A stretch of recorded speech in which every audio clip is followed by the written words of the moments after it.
In every shopping mall, supermarket, cafe, or restaurant we visit, there is psychology working behind the scenes.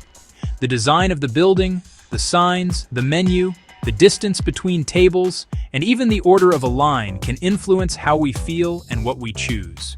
Today we will explore 5 key ideas: wayfinding, movement patterns, menu design, personal space, and queuing behavior. Let's begin. Wayfinding is our ability to know where we are and how to get where we want to go. In a shopping mall, this depends on many environmental cues. According to Wiseman, 4 variables affect how easily we can find our way. First, visual cues such as signs and landmarks. Second, architectural differences, because unique areas help us create mental maps. Third, signs and numbering systems, which should be clear and easy to follow. And fourth, the building configuration, which is the overall shape and layout of the mall. To see how this works in real life, we can look at the study by Dogu and Erkip in a large shopping mall in Ankara, Turkey.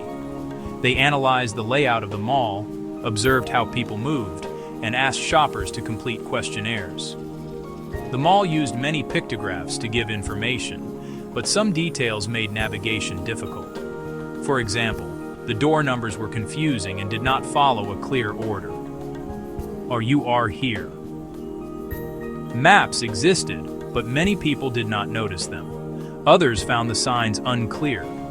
The researchers concluded that signage is the most important factor for wayfinding, more important than the architecture of the building itself.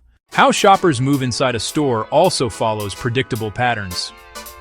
Gill and colleagues studied this in 2009 by tracking the movement of over 480 shoppers using CCTV cameras. They found 4 main movement patterns. The first is the short trip, where shoppers quickly enter, pick up a few items, and leave. The second is the round trip, where shoppers move along the top corridor and then return through the main aisle. The third is the central trip, which uses the main corridor for entering and exiting while exploring some aisles on the way back.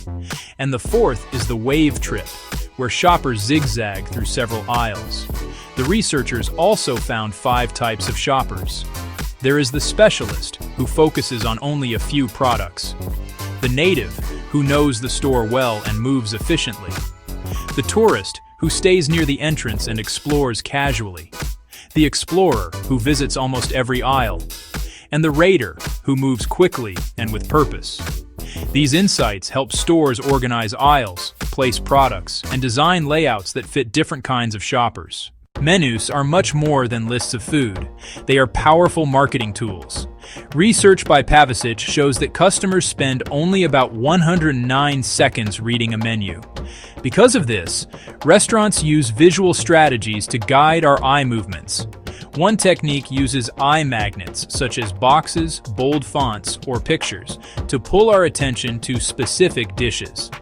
Another technique is framing, where similar items are grouped inside a border to encourage customers to see them as a single, attractive option. But menus can also fail.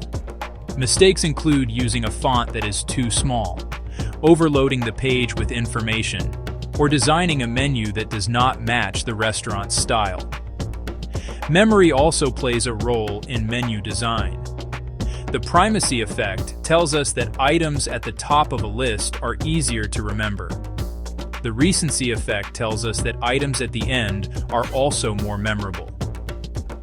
Dayan and Bar Hillel tested this idea. In 2 studies, they found that items at the beginning or end of a menu section were up to 56% more likely to be chosen. Language also influences choices. Lockyer's research shows that descriptions like fresh, organic, or seasonal increase the attractiveness of a dish. Clear and honest descriptions create trust and help customers imagine the taste and quality of the food. Personal space is the invisible bubble around us that makes us feel comfortable and safe. Hall described 4 zones: intimate, personal, social, and public space. In restaurants, the distance between tables can have a strong effect on the dining experience. Robson and colleagues asked more than 1,000 people to imagine dining at tables spaced 6, 12, or 24 inches apart. The results were clear. 6 inches felt too close, especially for romantic scenarios. People felt more stress, less control, and more discomfort. 12 or 24 inches gave diners a more private and enjoyable experience. Gender also played a role. Women reported more stress and discomfort. Men reported higher arousal. Frequent restaurant users felt more comfortable at all distances. Overall, tightly spaced tables reduce satisfaction, reduce the time customers stay, and reduce how much they spend. We also see environmental psychology at work in queues. A queue is more than a line of people. It is a social system with rules that everyone expects others to follow. Milgram studied how people react when someone cuts into a queue. A Confederate stepped between the third and fourth person in line and simply said, "Excuse me, I would like to get in here." What happened? The strongest reactions came from the people directly behind the intruder. If two intruders cut in, reactions became even stronger. Sometimes people objected verbally. Sometimes they used body language, like glaring or stepping closer. In about 10% of the cases, they even tapped the intruder or physically blocked them. People react this way not because they lose much waiting time. The real reason is fairness. Queue jumping breaks the shared rule that everyone must wait their turn. Milgram concluded that people feel responsible for defending the order of the queue, especially those who stand right behind the intruder. Whether we are moving through a mall, choosing food from a menu, sitting in a restaurant, or standing in line, environmental psychology shapes our behavior in powerful ways. Understanding these influences helps businesses design better spaces and helps us recognize how our surroundings affect the decisions we make every day.